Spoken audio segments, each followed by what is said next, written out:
और आज की राजनीति में सबसे बड़ी चुनौती सारे राजनीतिक दलों के लिए जो थी वो ये थी क्राइसिस ऑफ क्रेडिबिलिटी, विश्वसनीयता का संकट।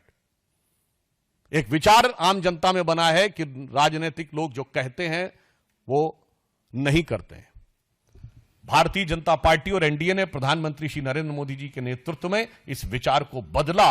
हमने राजनीति में प्रामाणिकता को स्थापित किया और आम आदमी पार्टी उसकी दूसरी एक्सट्रीम है, जो कहते हैं वो कभी नहीं करते हैं। तो मैं सिर्फ आज 10 पॉइंट बताना चाहता हूं जो आम आदमी पार्टी और केजरीवाल जी ने कहे थे और उसका यथार्थ क्या है।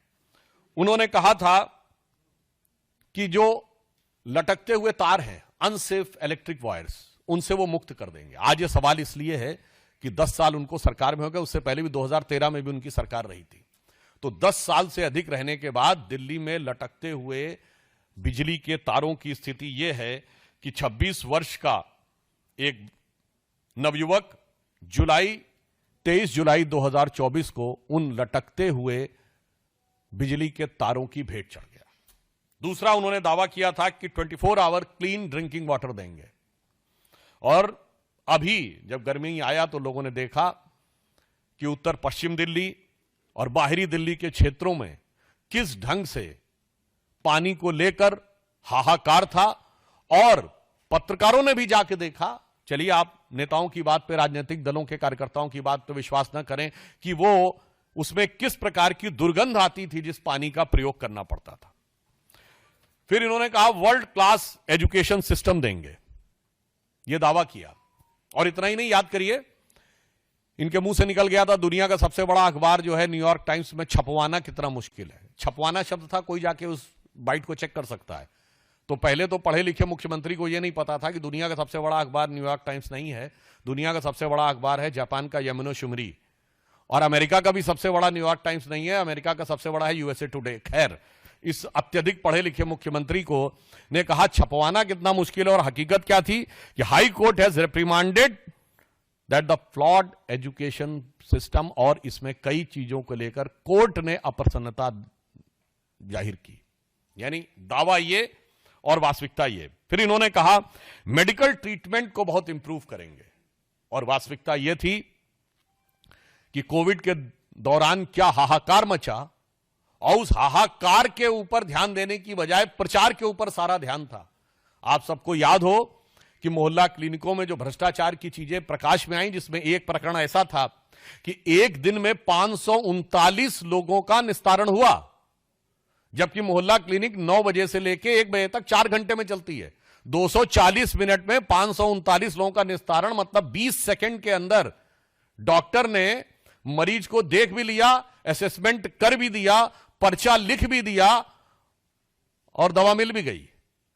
और कौन सी ऐसी मोहल्ला क्लिनिक थी जिसकी इतनी कैपेसिटी थी कि सीसीटीवी फुटेज दिखा जाए कि 539 लोग आके कहां खड़े हो गए थे। यह यथार्थ था। उसके बाद उन्होंने कहा पोल्यूशन फ्री एनवायरनमेंट देंगे। आज स्थिति यह है, इसमें कुछ कहने की जरूरत नहीं है। जिस तरह इस समय जाड़े का मौसम चल रहा है, हाँ, हम ये कह सकते हैं कि हम उनको शुभकामना भी देते हैं। केजरीवाल जी का स्वास्थ्य बेहतर हो गया है। मुख्यमंत्री बनने से पहले जिस चीजें नजर आती थी, मगर दिल्ली की आबो हवा की सेहत बहुत खराब होती चली गई है।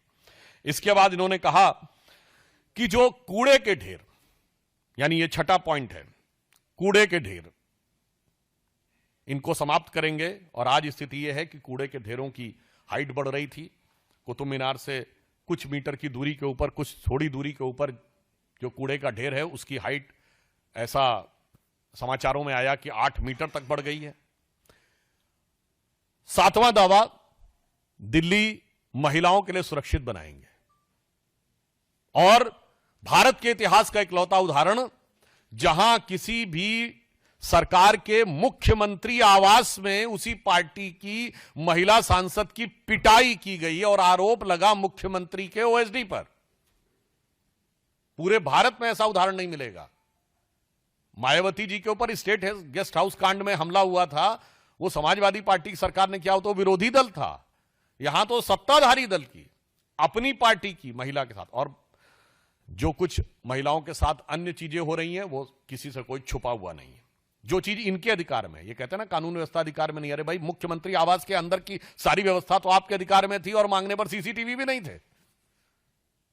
अब आप देखिए अगला इनका था कि कच्ची कॉलोनीज जो हैं उनको बेसिक इम्यूनिटी जो मूलभूत सुविधाएं हैं उनसे युक्त कर देंगे। संगम विहार में जिस प्रकार की चीजें देखने को मिली उससे बहुत साफ है कि यह दावा बिल्कुल यथार्थ के धरातल पर चूर चूर होता नजर आ रहा है। फिर इन्होंने यह कहा था कि जो झुग्गी झोपड़ी के में रहने वाले लोग हैं उनको स्थायी आवास देंगे। आज 1 दशक पूरा होने के बाद भी यह दावा सिर्फ हवाई दावा है, जबकि प्रधानमंत्री जी के प्रेरणा से चलने वाली योजना में 3024 फ्लैट्स अब तक कालकाजी एरिया में झुग्गी झोपड़ी के लोगों को दिए जा चुके हैं। हम जो कहते हैं वो करते हैं और जो वो कहते हैं वो कभी नहीं करते। अब यमुना की सफाई, आप सभी को पता है, उनका वीडियो भी अवेलेबल है कि यमुना की सफाई कैसी करेंगे कि वो नहा के दिखा देंगे। और आज स्थिति है कि वो पास जाने में भी हिचकते हैं। यमुना की झाग वाली फोटोएं आप सब ने देखी,